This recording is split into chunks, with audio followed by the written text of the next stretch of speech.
Welcome to checklist number 31, brought to you by Secure Mac. I'm Ken Ray. I'm Nicholas Raba. And I'm Nicholas Tacek. Spring has sprung. Those of us prone to playing with time have even sprung forward 1 hour. Warmer weather, more daylight, and now chores. Time for a bit of spring cleaning. Today we're going to talk about doing that for your Mac. Over time, with continuous use, your hard drive can end up just as messy and disorganized as a lived-in home after a long winter. Luckily, you've got help. Some of it in the form of applications, other in the form of helpful tips from Nicholas and Nicholas. Items on today's spring cleaning checklist: clean out old software, investigate system cleaning applications, organize your own files, organizing your music, and finally, updating backups and transferring large files. Now, as is our way, so much of what we do begins and ends with backups. As we prepare to move and, in some cases, remove files on or from your machine, make sure you have an up-to-date backup of those files. Because the last thing you want to do is find out that you were overzealous with your cleaning and deleted something important that you didn't have a backup of someplace else. And as I say, we're going to talk about backups again a bit later in this episode, but now let's start the cleaning by getting rid of old software. All right, so if your goals are to reclaim hard disk space, speed up your Mac, and organize your digital life a little more efficiently, we should start by looking at the software on your machine. So, how long have you been using the same Mac? Or migrated computers over and over and over? It's all too easy to accumulate a ton of software that you don't need or hardly ever use, while just having them installed likely won't slow down your machine per se. It could leave you feeling crowded. Even if you've cleaned out your dock of unnecessary icons, those programs are still sitting on your hard drive. As part of your spring cleaning, take a minute to evaluate all the software installed on your Mac. Think about when the last time you used it and whether you'll ever use it again in the future. Consider there are other better options available as well. For example, some individuals might prefer to switch to cloud-based document software versus running a suite of Office applications locally. While it's not a perfect option for everyone, some might benefit. So you could remove those programs without losing much or any functionality. You might even discover software you've forgotten about or only used once. These you can delete too. If you haven't needed it since installation, do you really need it now?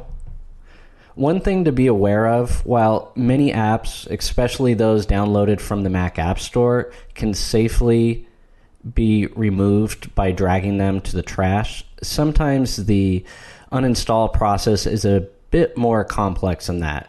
Check if your apps come with a uninstaller and run the company-made uninstaller whenever possible. This ensures that any extra files or background helper apps are correctly uninstalled along with the main apps themselves.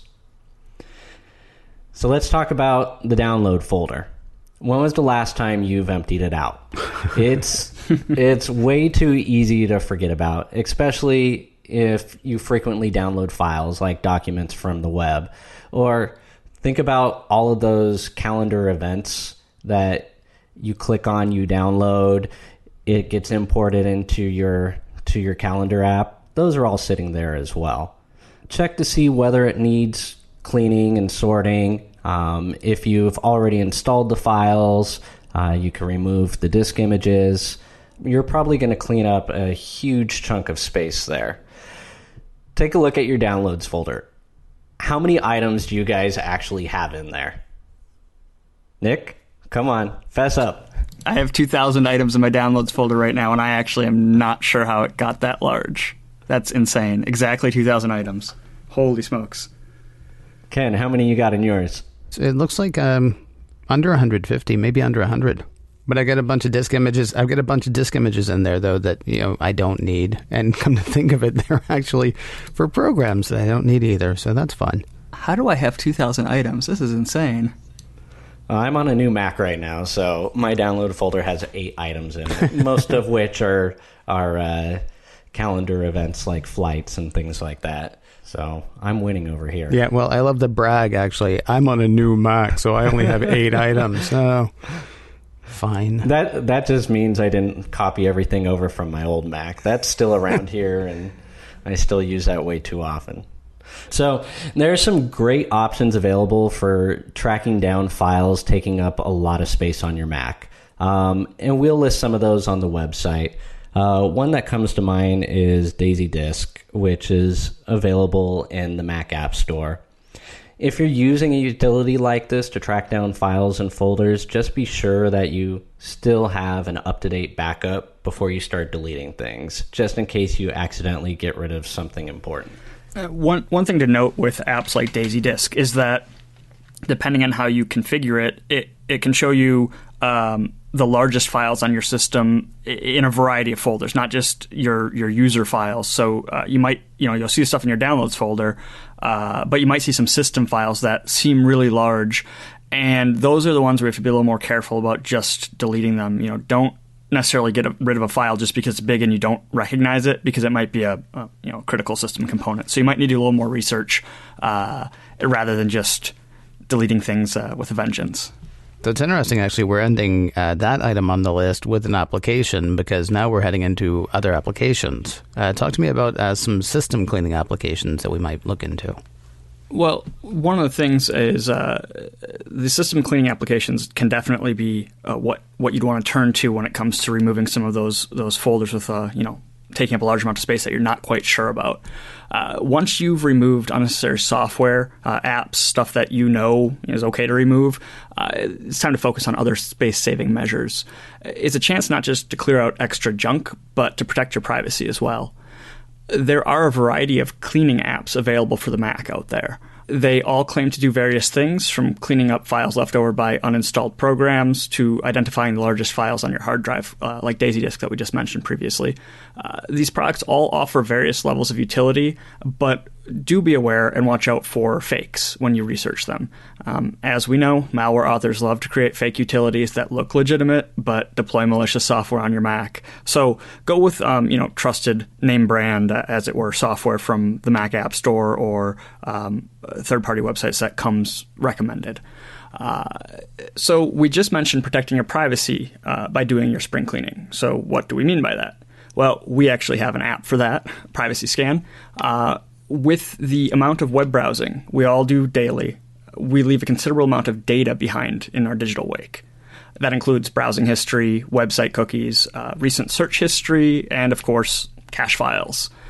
All of these objects contain personal data to some degree, but it's the cache that can take up the most space. Filled with your archived web pages, thumbnail images, and more, it could be as revealing as your browser history itself. Another benefit cleaning out some of that data left behind after browsing the web is that you'll likely see a bit of a boost, performance-wise, from your web browser. As it stands, most modern browsers do have some form of self-maintenance to clear up older files after a set amount of time. However, if you've been on the same machine and using the same browser for a while, there's a good chance that you've accumulated a rather large amount of leftover browsing data. While your browser uses things like cache files to increase performance and page loading times, when you accumulate tons of web page icons, cookies, and other such data from thousands of different sites, it can significantly slow down your online browsing. Clearing that data out every once in a while can bring your browser performance back to that brand new, freshly installed level. So our app, Privacy Scan, works to eliminate all this sensitive information with the push of a button. Basically, users can configure Privacy Scan to seek out and delete that data that's left over when browsing the web, keeping your hard drive tidy and keeping your personal web data, kind of off your machine. As a bonus, removing some of the things like tracking cookies will prevent or limit some of the tracking that can be done as you surf the web. If that sounds interesting and you'd like to check it out, we do have a page on our website, which we will include in the write-up here for more information and a free trial. And of course, we'll be giving out information on how to get to the website, as Nicholas just said, a bit later in the show. So we've talked about apps. We've talked about sort of generally just gutting. What about, it's kind of weird to me that you guys are going to leave organizing files up to me, since I'm the one who got myself in a position of needing to do the spring cleaning. Talk to me about ways that we can organize our own files to keep our Macs clean. Well, now is also a good time to assess the general organization of your personal files.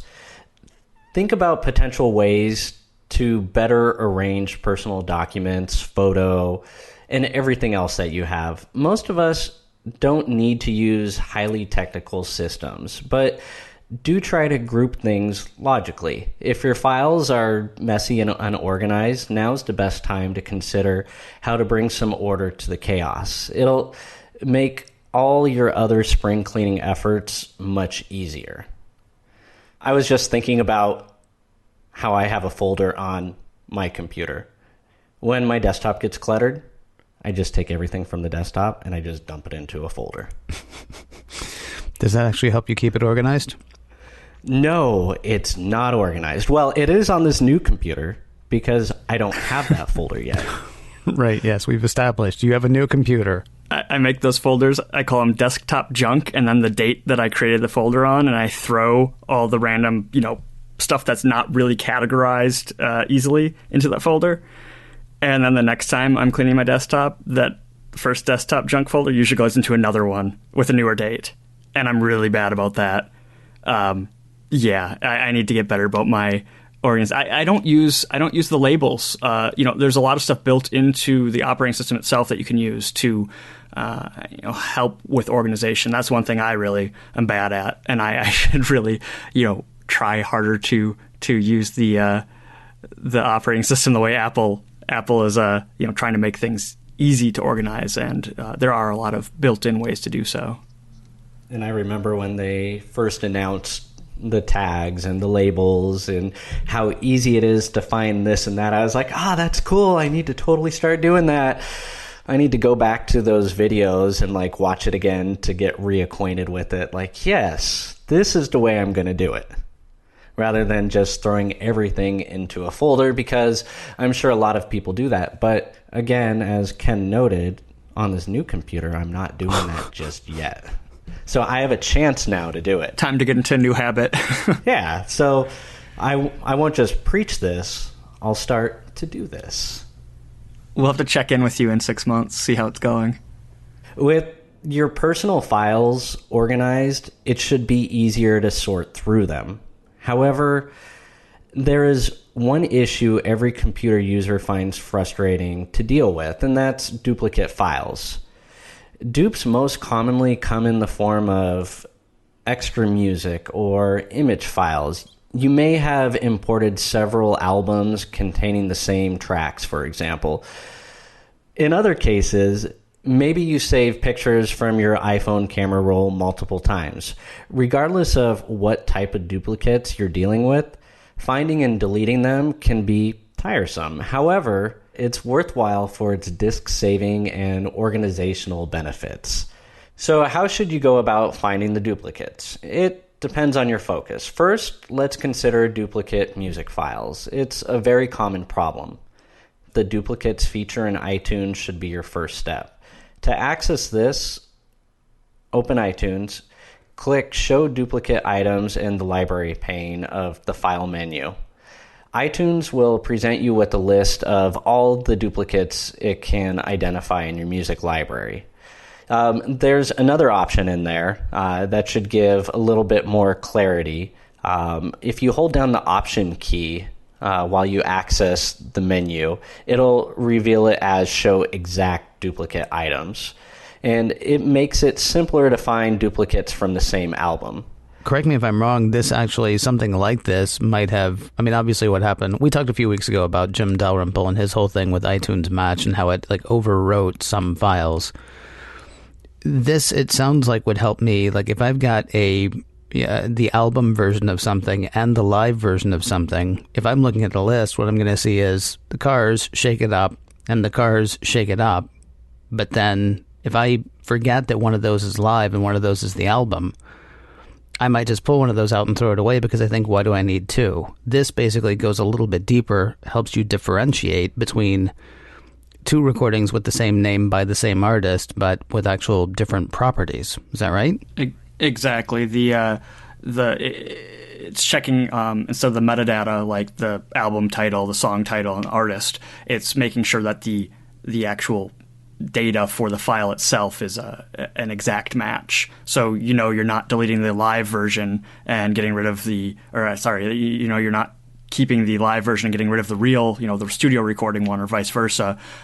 You're getting rid of one extra copy of the studio version from the exact same album, exact same file. I think it does tie into what we discussed in the previous show with regards to accidentally overwriting, the live copy of a song or the special recording because the duplicate detection there wasn't me. The duplicate detection there wasn't you or wasn't Dalrymple. I mean, we sort of relied on, and in fairness, it sounds like Apple's gotten better about that, but we immediately relied, or Apple even sort of took over and said, hey, I know what to do, and then went in and did the wrong thing because, it's a computer, and what does it know the difference between live and the beauty, the majesty of the live recording, perhaps. All right, so that's the music part, but there are other duplicate types of files. I mean, you mentioned photos earlier, and I would imagine I've got the same Word files a few times, a few different places.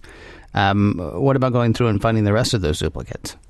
So users have a few options here. The most popular choice, and this one is often touted by Apple themselves, is Gemini. This utility comes with a price tag attached, but it provides a robust ability to uncover duplicates in many kinds of files, including images. There's free software available too. One of them is Dupe Guru. It delivers similar functionalities, but with fewer custom options. And I'm assuming when you talk about utilities like this, you would prefer people go with things that they're finding in the Mac App Store, right? You don't have to worry as much about bad actors. You don't have to worry as much about getting the wrong kind of program or accidentally stumbling on a program that's, as you pointed out earlier, just there to actually do you harm. Exactly. And, when we say like price tag attached, the latest version of Gemini, I just checked in the App Store, it's $19.99 in the United States App Store. It's not super pricey for what it can do. So, the amount of money it costs for a program like that versus the amount of time you're going to save from manually tracking down all those duplicates, it's kind of an easy decision to make there. You would think so, as long as people have a clear idea of how much good it can do them. I mean, because what the App Store did, and I don't mean the Mac App Store, but what the App Store did was sort of hip us all to the fact that a good application really shouldn't cost you more than $5. And this is completely untrue, but we all got used to 99-cent apps or free apps or, maybe $4.99, right? And so then when you go to the Mac App Store, you're not getting a box, you're not getting, all the packaging, you're not getting what you used to get. So when you expected software to cost you $50, $60, all those things are gone away, and suddenly $20 for something that's really going to make your Mac perform much better. Somehow that ends up feeling like a lot of money, even though it's going to save you a lot of time and headache. I still check out all the different apps, and the way I weigh it is you're downloading your movie files or your TV shows via iTunes. If you do it that way, you're spending $20 off the bat there for 20 hours of entertainment, and you spend $20 on a utility app that gives you more space to download all these other files. It's worth it, in my opinion. You make a compelling case, sir. Free up more hard drive space, download more stuff. Fill that download folder. Or not, though, because the next item up on the list is organizing your music files. This is actually something that we touched on recently, and I think I actually just talked about it again a minute ago with our friend Mr. Dalrymple. Are we going to go with local storage for our music, or are we going to go streaming? It's up to you. It's definitely on the list of spring cleaning possibilities.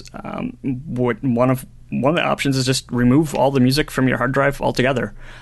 With the Apple Music service, many users have transferred their music collections to the cloud. That way they have access to all their music across all of their Apple devices, anywhere that they have a Wi-Fi or cellular internet connection. Over the past several years, Apple has streamlined the service and debuted features making it easier to use. And it can be a really nice service, in fact. So should you make the switch? There's some pros and cons. Transferring your music to the cloud could free up an immense amount of space, especially for people whose collections have grown over the course of many years. If you're rarely out of range of friendly and secure Wi-Fi, it's not a bad idea. It's hard to deny the convenience of having your entire music library available without worries about how much space you have left on your hard drive, either on your Mac or your iOS device. However, downsides. If you travel frequently, it's not quite so convenient. Yes, a lot of planes do have Wi-Fi available these days. You usually have to pay for it, but it's available. But not all do. And if you often find yourself overseas for work or travel, you might not have a reliable way to access your music at all. So assess whether it's right for you. There's nothing wrong with holding onto the data if that's the method you prefer. It might be worth exploring other storage options to save space on your main hard drive, prevent a loss of your library. You might want to leave the majority of your music collection in the cloud, but keep a few of your favorite albums as local files. That way, you'll be able to listen to your favorite tunes even if you don't have an internet connection. And that's what I ended up doing as well on my last trip. I just downloaded a couple albums. I was like, all right, 4-hour flight. Got a couple albums right here, because even the Wi-Fi on the airplanes, they generally limit which streaming services you could use. They'll block you from doing all different stuff, and then you got to feel all hackerish trying to get around it. See, it's fascinating to me that you keep music on your Mac at all. I keep production music on my Mac, and I keep production audio on my Mac because I do a number of shows. But all the music that I actually listen to, if I want to have a local copy of it, it's either on my phone or my iPad. The vast majority is, it's vast majority for me is in the cloud, and I use Spotify personally for majority of my music. So I do the streaming thing, and if I'm traveling somewhere where I'm not going to have internet, I do have a number of local albums on my phone, but that's about it. I still have one of those small little iPod little shuffle things that I use on flights, so I don't drain my cell phone battery. If I just want music to pass out to for a long flight, I'll just bring that along. That's what I do. I have one as well, one of the little clip ones, and the problem is I always forget about it till I'm on the plane because I keep it in my travel bag, and I forget to charge it every single time. So I get on a plane, I'm like, oh, I can listen to it. Oh, no, I can't. There's no battery. There's no charge. So I need to add that to my packing list or something, is charge the old iPod. Now, sort of along the lines, actually, of the streaming music versus music on your hard drive thing, kind of along the same lines, we've talked recently about some of the space-saving features that Apple has built into macOS Sierra as well. I can't remember if we talked about it in the When the Cloud Goes Bad episode, but I mean, there are things that Apple has built in to make your Mac run lighter as well. Yeah. So if you're running Sierra, and you click the Apple menu and About This Mac, you'll see the friendly About This Mac screen giving you all the details about your hardware at a glance. But if you click on Storage now, you'll see a little button that says Manage. And then from here, it gives you different recommendations. You could see at a glance how many gigs of applications you have, how many gigs of documents, books, everything like that. You could see at a glance. And they have some options there that could help free up space. Optimize mail storage.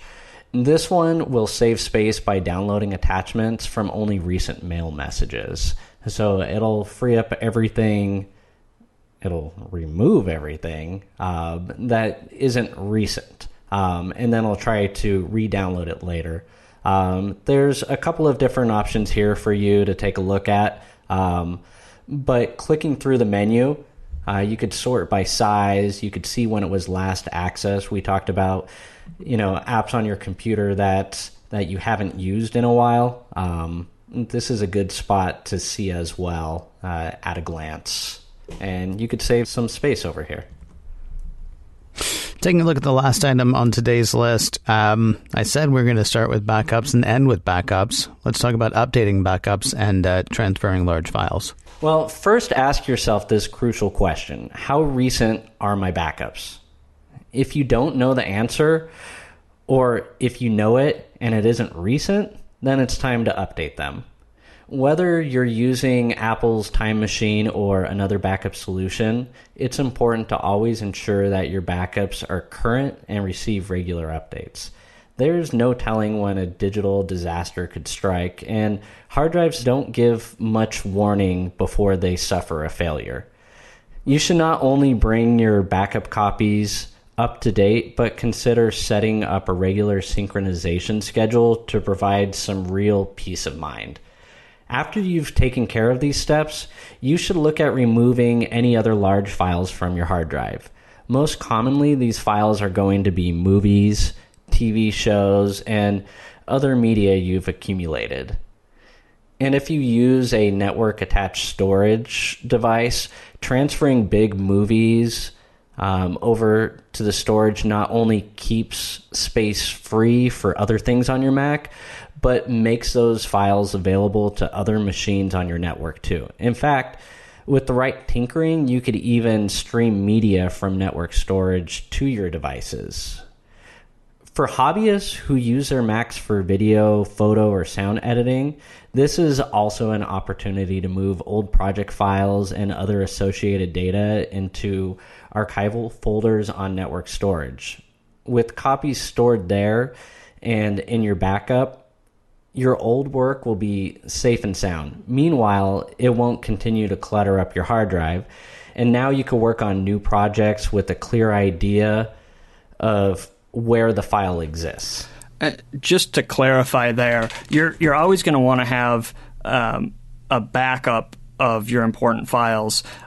We're not saying to be working on your projects off of your backup drive. If you're going to have like a network attached storage device, that would be a separate device from your backup drive, and you'd still be wanting to make backups of that network attached storage device. You basically, once you make a backup, you don't want to be touching those files in the backup for the possibility of accidentally corrupting them or deleting them or overwriting them. The backup is a backup. And so if you're going to be working on project stuff on a separate drive from your main startup drive, just remember that drive also needs to be backed up as well. You know, we put 5 items on every list, and yet somehow it still seems to be jam-packed. 5 items is manageable, though. I mean, if we're listening. But if there's anything you want to go back and maybe check out, maybe some of the steps that Nicholas talked about earlier, or some of the apps that they mentioned as well, we got a couple of ways for you to do that. Well, we got a website for you to do that, actually, at securemac.com/checklist. That's where you'll find the show notes for this episode, number 31, and all the episodes before it, and any episodes to come. securemac.com/checklist. And if you have a question for us or a comment, maybe some topic you'd like to hear us hit, we do have an email address as well. It is checklist@securemac.com. That address again is checklist@securemac.com. And if you can't remember that, remember this. You're listening to The Checklist, brought to you by Secure Mac. And we'll talk to you next week.